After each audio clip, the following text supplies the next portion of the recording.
Bismillah ar-Rahman ar-Rahim. Good evening. You're watching the news from the Sultanate of Oman television. First, the headlines.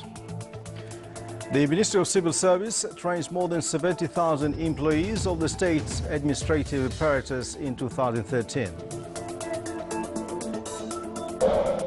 The Minister of Transport and Communications stresses the readiness of Sohar Port for the transformation of maritime commercial movement from Port Sultan Qaboos.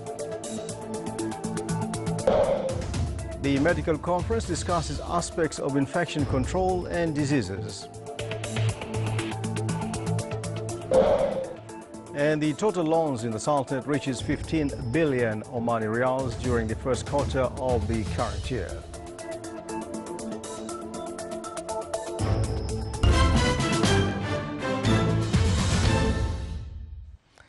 Those are the headlines, and now the news in detail. During a meeting with the members of the Journalists Association, His Excellency Said Salim bin Salim Al Busaidi, Under Secretary of the Ministry of Civil Service for Administrative Development Affairs, revealed that more than 70,000 employees of the state's administrative apparatus units have been trained in 2013. The training comes within the context of efforts exerted by government ministries to qualify and develop the employees' capabilities to keep up with the progress taking place in the administration in its various fields. Enhancing human resources has the priority in the aspect of developing the state's administrative apparatus. More than 68,000 male and female employees were trained inside the Sultanate, whereas 1,700 were trained abroad. Statistics of the Ministry of Civil Service indicates that almost 2,300 employees were allowed to continue their studies, and more than 3,000 employees took part in training programs and activities financed by petroleum companies within the cooperation between public and private sectors. The ministry has recently created a new section meant for distance training for distinguished trainees that contributes in overcoming obstacles of traditional training. His Excellency Dr. Ahmed bin Mohammed Al Futaisi, Minister of Transport and Communications, stressed the readiness of Sohar Port for the transformation of maritime commercial movement from Port Sultan Qaboos. Indicated that in some navigation routes have already moved from Muscat to Sohar before their determined date of 2 months since 1st of June of the year. He also pointed out that the commercial movement to Sohar Port is moving steadily without any great changes in cost or operation processes. He also stressed the flyover and rehabilitation in Butler Road project carried out by the government led to remarkable improvement in roads. A national medical conference to combat infection was held in the University of Nizwa to contribute through its work papers in upgrading health awareness among health officials on the importance of combating infection at hospitals to protect themselves while giving the medical service. Discussions at the conference touched upon scientific conception that can be transferred to a practical approach to be applied at health institutions in order to upgrade their level and provide safety to both patients and employees. More than 350 participants of all medical categories discussed ways of combating infection in 3 work sessions, focusing on managing disease spread and diseases infected by blood. Within the various programs and activities conducted by Omani Elderly Friendship Association in the Governorate of North Sharqiya, implemented a training course in the art of communication in the Wilayat of Ibra, targeting a number of its affiliates and other individuals of the society. During the course, they tackled different issues related to the association tasks towards the society. The event means to enhance the association's role performed in all governorates of the Sultanate and to make its members agreed on concepts of indications serving communication with the elderly.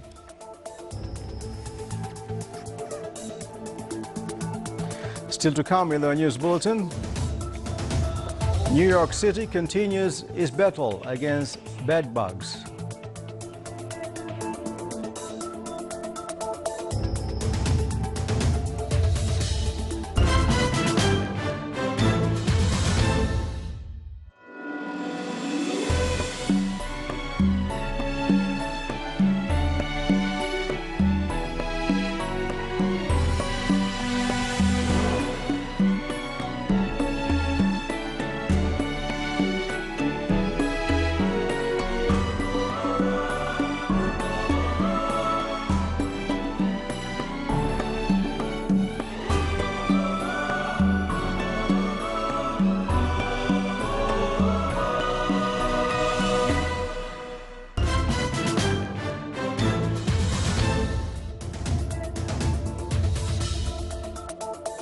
Welcome back to the news from the Sultanate of Oman television.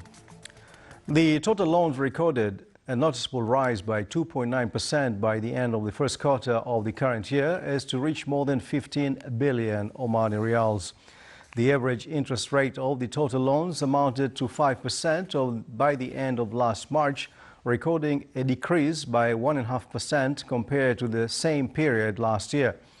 Currency and banks data reports issued by National Center for Statistics and Information show that the exported currency reached around 1.5 billion riyals by the end of last March. Money supply recorded an increase by 4.25% as to reach 4.6 billion riyals. Meanwhile, foreign assets at Central Bank of Oman amounted to around 7 billion riyals by the end of last March, recording a growth rate of 10%. Also, private sector assets at commercial banks had increased during the first quarter of current year to 10 billion riyals with a percentage of 8.12%. Officials from the European Union were monitoring the second round of Afghanistan's presidential election today as residents throughout the country cast their vote. The runoff is between former Foreign Minister Abdullah and ex-World Bank official and former Finance Minister Ashraf Ghani Ahmadzai, after neither secured the 50% margin needed to win in the first round on April 5th. The two candidates, whose differences lie more in personality than in policy, each say they would sign a long-delayed security pact with the United States. Security was tightened ahead of the votes, with security forces erecting new checkpoints, searching cars and banning trucks from the streets of the capital after the Taliban warned people to stay away from the polls.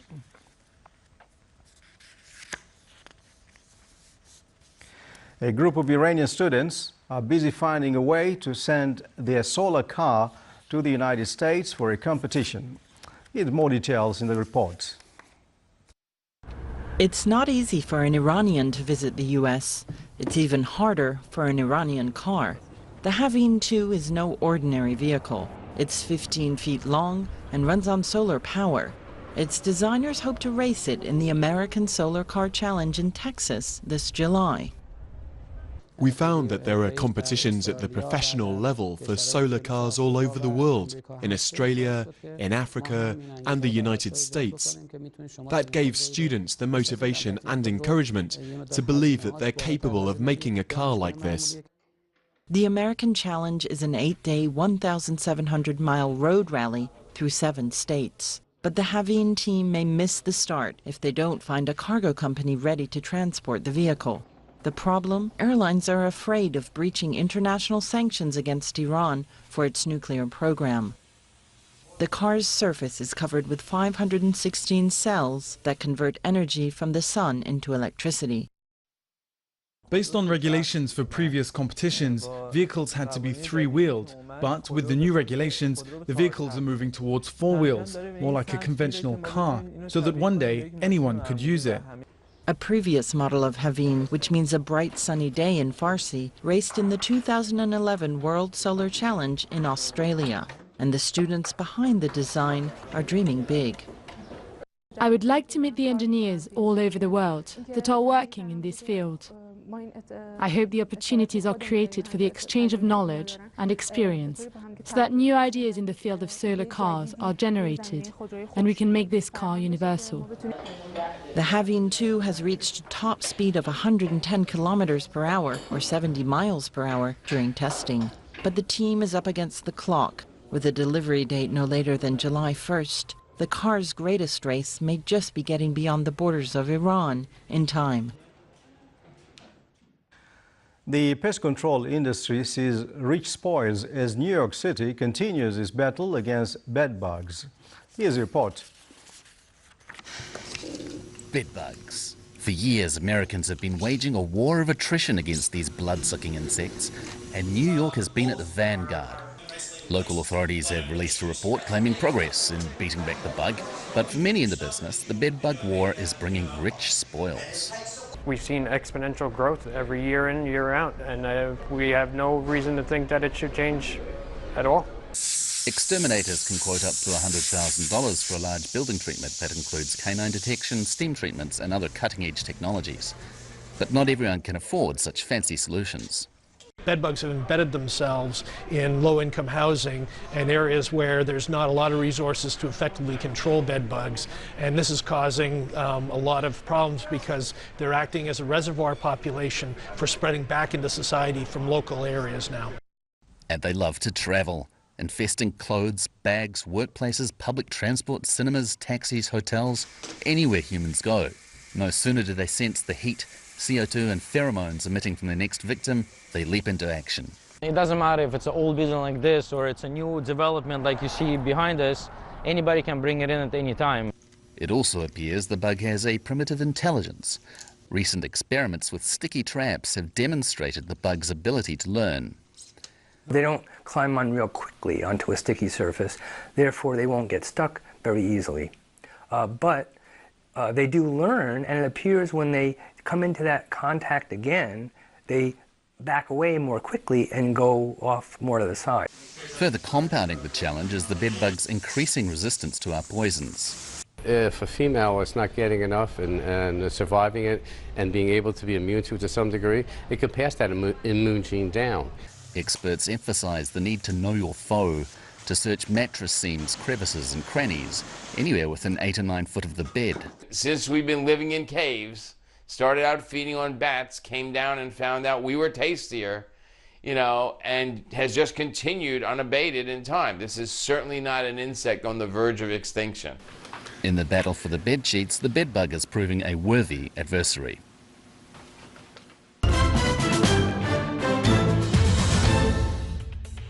Now is the general weather forecast. Partly cloudy skies will prevail over the governorates of South and North Sharqiya and Al-Wusta, with chances of scattered rainfalls, and clear to partly cloudy skies over the rest of the governorates, with chances of accumulative clouds and scattered rains over parts of the Hajar Mountains in the afternoon. Winds will be southwesterly moderate to active along the southeastern coast, while it will be easterly to southeasterly light to moderate along the rest of the Sultanate. And seas along the southeastern coast will be rough with a maximum wave height of 5 meters. The rest of the Sultanate coast will be moderate to rough with a maximum wave height of 2 meters.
This is the Sultanate of Oman Television. Before we end tonight's bulletin, here are the main points once again. The Ministry of Civil Service trains more than 70,000 employees of the state's administrative apparatus in 2013. The Minister of Transport and Communications stresses the readiness of Sohar Port for the transformation of maritime commercial movement from Port Sultan Qaboos. The medical conference discusses aspects of infection control and diseases. And the total loans in the Sultanate reaches 15 billion Omani Riyals during the first quarter of the current year. And with that, we come to the end of tonight's news bulletin. From all of us here in the newsroom and the studios, enjoy the rest of the weekend. Good night.